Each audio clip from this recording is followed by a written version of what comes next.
One of the biggest games here at E3 is Assassin's Creed 2. The follow-up to 2007's stealthy action game is set in Venice during the Renaissance.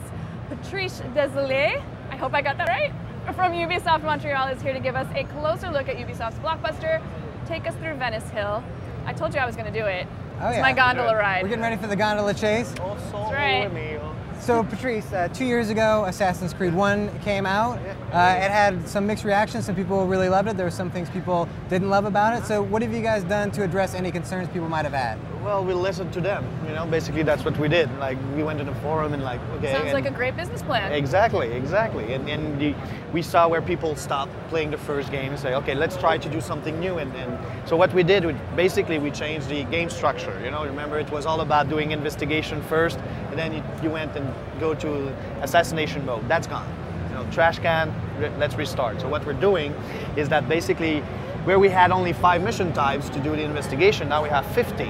And there's no more investigation part. You know, you go in, there's like mission all around the city, you meet people up, they'll give you mission, and you go and you do it. And that's it. That's like totally more organic this time around than the first game. Fantastic. Well, let's jump into the game and see the E3 demo. Like, Matthew here's going to do the demo of like the E3 demo. This is not an actual mission in the game. It's something we built for E3 with part of the main game. So here we are, here in the beautiful Venice in 1486.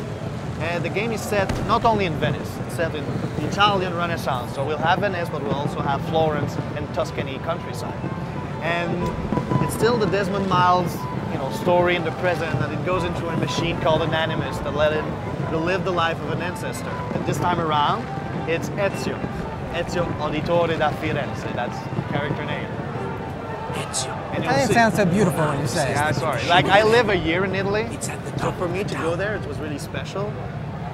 Because I speak Italian and all. And nice. see now, in the first game, you could only sit down to hide. This time around, you can sit and eventually assassinate. And here there's like 2 people sit nearby the dead body.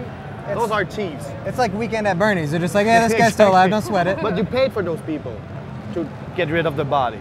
Because we have a faction system. You can like make friends with the thieves, with the courtesans and the mercenaries, and you can pay them because we have an economic system this time around, right? We worked hard also on the crowd, making it even more believable than in the first game, where people are doing other things than only walking around. Here it's carnival. It's carnival in Venice, and so that's why they're, you know, dancing and all. Eventually you'll be able to blend in the crowd, not only the 4 monks that we had in the first game, but any groups that you see. Great.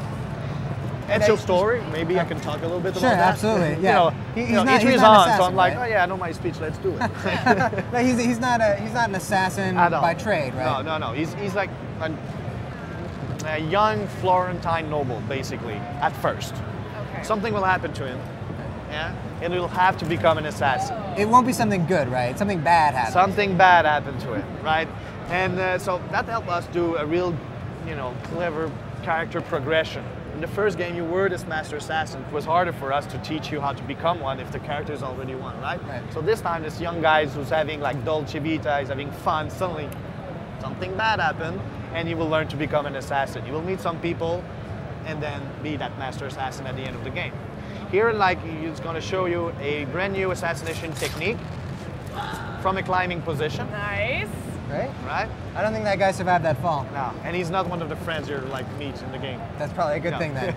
Speaking of a new assassin technique, I mean, because this is Venice, there's lots of water. Yeah. Can you drown people and things like that? Call them underwater. It's a good idea, but it's not in the game yet. I'm sorry, well, but that's I'm taking notes. I'm taking notes. The game is not finished. Okay, all right. But here we have also in Italian Renaissance one of the greatest minds like in human history, Leonardo da Vinci. So we had to use him. And he's basically the best friend of Ezio's. And he's doing, you know, he replaces the Q. You know, in James Bond you have Q, we have Leonardo da Vinci. Using his war machines. Yes, exactly. And here we have his famous flying machine. But he's also the one doing all the upgrades for the weapons, you know, smoking bombs, double hidden blades that we'll show a little bit later on. Do you actually go and see him? Oh yeah, he's the best friend. You know, like you can go and talk with him. Talk to him. You give him a little bit of money and can give you some, you know, machines like the glider or the flying machine.